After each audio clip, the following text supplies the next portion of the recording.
はい、皆さんこんにちは。デイリージャパニーズトークのお時間です。はい、私は今フランスにいます。はい、先週フランスに着きました。はい、でフランスの中で、パリではないです。今私がいる町はナントという町です。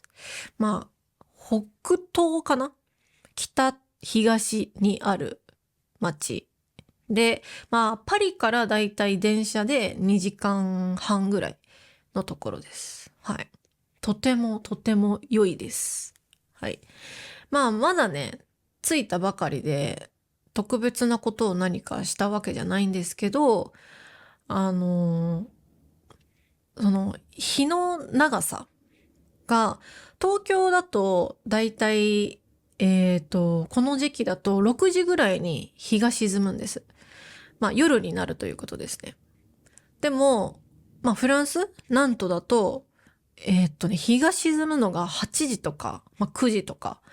なので、なんか、仕事が終わった後も、まだ時間がある気持ち。まだ外が明るいから、散歩したりとか、買い物行ったりとか、まだ楽しめる気持ちがあって、なんて言うんだろう。やっぱ太陽があると気持ちが明るくなりますね。はい。それを感じています。はい。でもですね、このナントに来るまでに、ちょっと、大きなトラブルが一つありまして、今日はね、その話をしたいと思います。はい。まず、私は東京の成田空港から、飛行機に乗りました。で、今回は乗り継ぎがあります。うん。上海で乗り継ぎです。はい。なので、成田で、まず4時55分の飛行機に乗って、上海に行く予定だったんですね。ただですね、今回私が選んだ航空会社は、中国東方航空、英語で言うと Chinese Eastern Airline って言うんですけど、そこにしたんです。はい。なんで私はこのエアラインを選んだかというとですね、安かったからです。はい。一番安かった。うん。ただ、このエアライン、注意事項みたいな。レビューとかを見て、ちょっと注意した方がいいっていうふうに書いてあったことが、よく遅れるっていうことです。よく遅れるよっていうのはレビューで書いてありました。はい。その他のことは問題はないですけどっていうのが書いてあって。なんと、私の時も遅れたんです。はい。なので、4時55分に乗るはずだった飛行機が出発したのが、5時半とか5時40分ぐらいだったんですね。でも、私は乗り継ぎがあるので、乗り継ぎの、その上海での乗り継ぎの時間が5時間あったんですよ。だからその時間が短くなるぐらいだったら、別にいいかな、みたいな感じで。で、上海に着いて、ちょっと休憩して、で、パリ行きの、飛行機に乗りました。で、ここが問題なんです。なんと、パリ行きの飛行機も遅れたんです。ダブルで遅れた。そう。乗った時は時間通りだったんですけど、着く時間が遅れたんですよ。フランスに。そう。で、何が問題かというとですね、私はパリからナントという街に特急列車に乗って移動しなきゃいけないの。だから前もってチケットを予約してたんです。はい。ただ、もともとの飛行機の着く時間が朝6時半。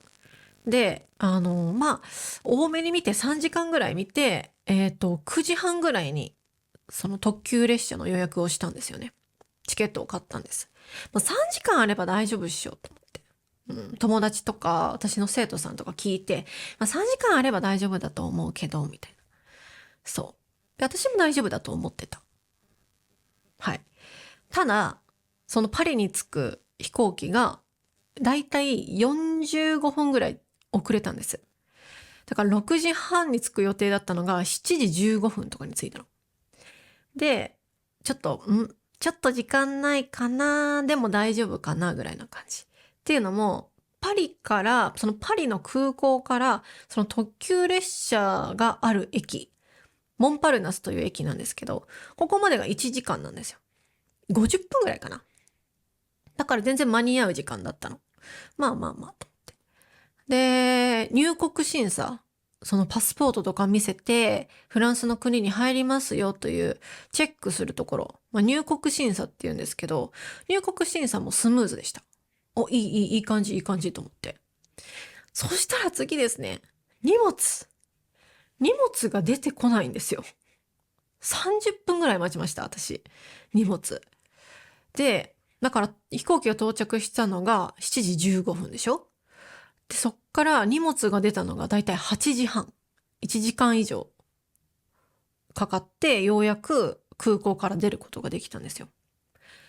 で、電車の時間は9時30分。8時半に出ます。で、電車の駅まで50分かかります。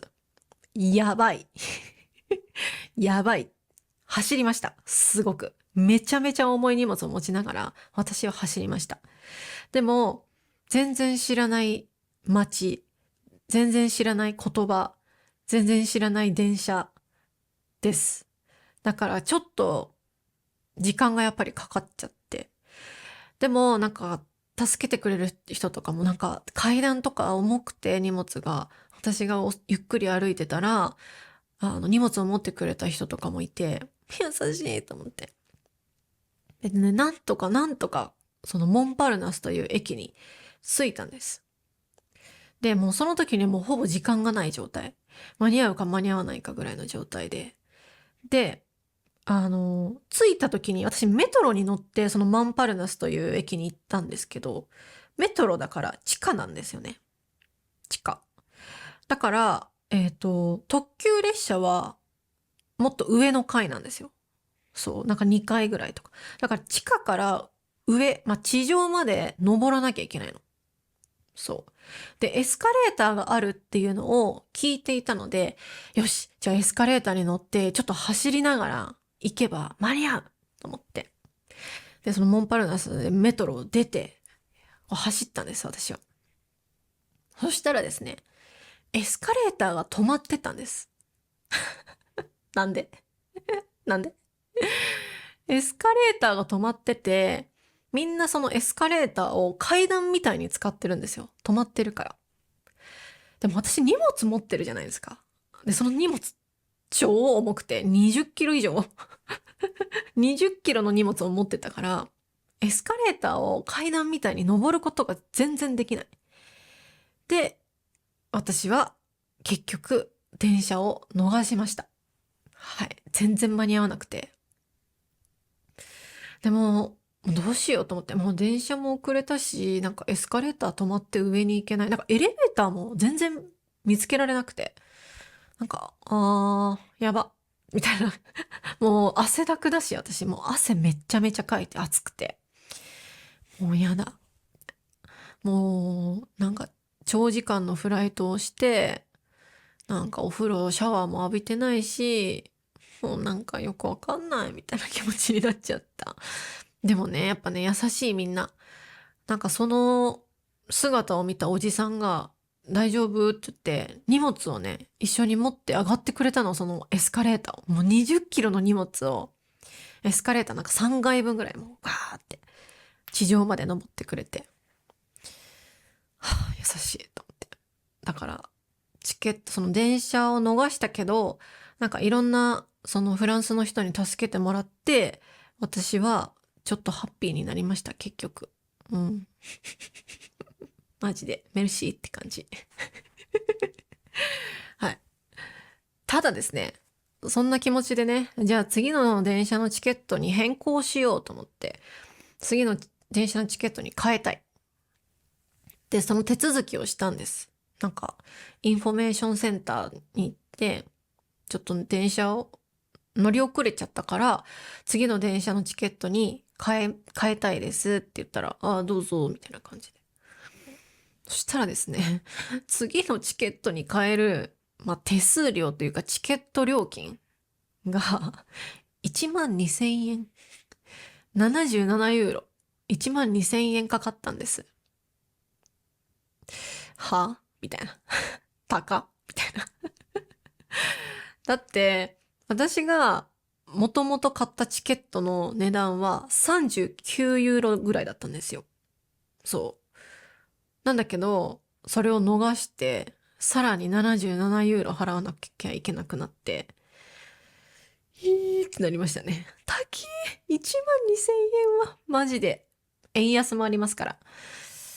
高いなと思って、しょうがないけどね。逃した自分が悪いというか、時間のスケジュールミスですね。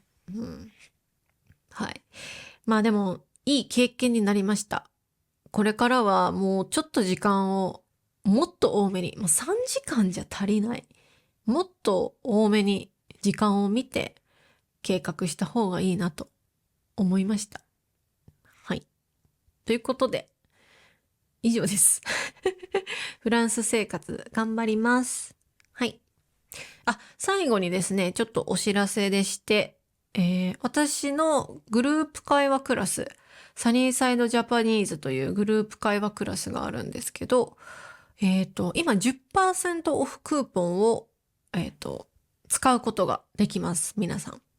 ただ、この 10% オフクーポンが、7月までになりますので、もし会話クラスちょっと受けてみたいな、興味がありますっていう人がいたら、ぜひ、4月までに申し込みをしていただくと安いです。はい。4月までに申し込み、参加すると安いので、ぜひ、興味ある方ぜひ、ちょっと私のウェブサイトをチェックしてみてください。はい。ということで、また次回、さよなら。